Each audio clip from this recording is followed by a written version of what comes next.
राहुल को मिली सजा तो घबराई बीजेपी।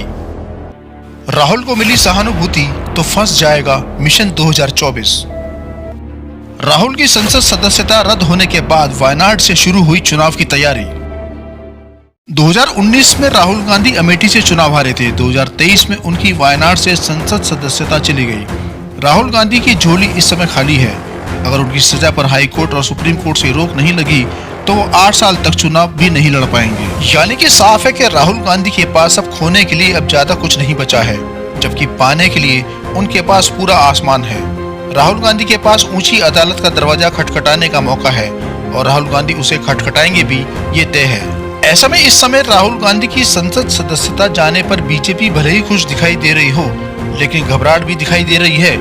दूसरी ओर कांग्रेस कैंप में घबराहट के साथ मौका भी दिख रहा है। पहला तो जो दल कांग्रेस के साथ आने को तैयार नहीं थे, वो भी अब कांग्रेस को लेकर नर्म रुख अपनाते दिखाई दे रहे हैं, क्योंकि राहुल के खिलाफ अब आए फैसलों को लेकर ममता, केसीआर, केजरीवाल और अखिलेश यादव सभी ने बयान दिए हैं और संकेत दिए हैं कि सभी को एक साथ आना होगा।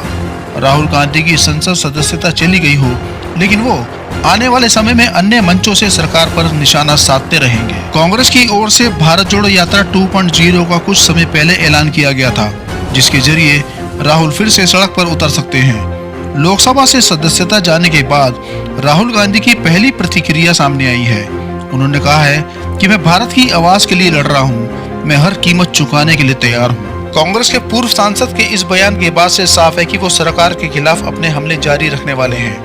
पूर्व में उनके द्वारा लगाए गए आरोपों पर वे चुप नहीं रहेंगे और भले ही अब संसद में सवाल न कर सकें, लेकिन सोशल मीडिया से लेकर सड़क तक वो अपनी नई छवि गढ़ने की कोशिश जरूर करेंगे। इस बार उन्हें सिर्फ कांग्रेस नेताओं का नहीं बल्कि विपक्ष का भी खुलकर समर्थन मिलता दिखाई दे रहा है।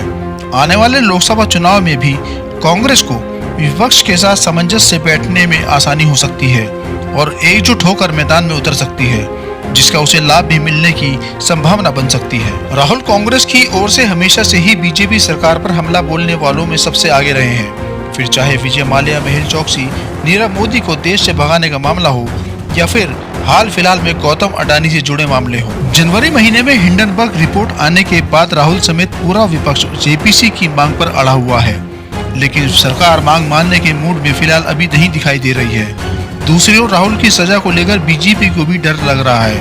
अब वो ओबीसी कार्ड खेलने की तैयारी में है, क्योंकि राहुल गांधी की संसद सदस्यता जाने से कांग्रेस को सहानुभूति का लाभ मिल सकता है। कांग्रेस भी इसे भुनाने में कोई कसर नहीं छोड़ेगी।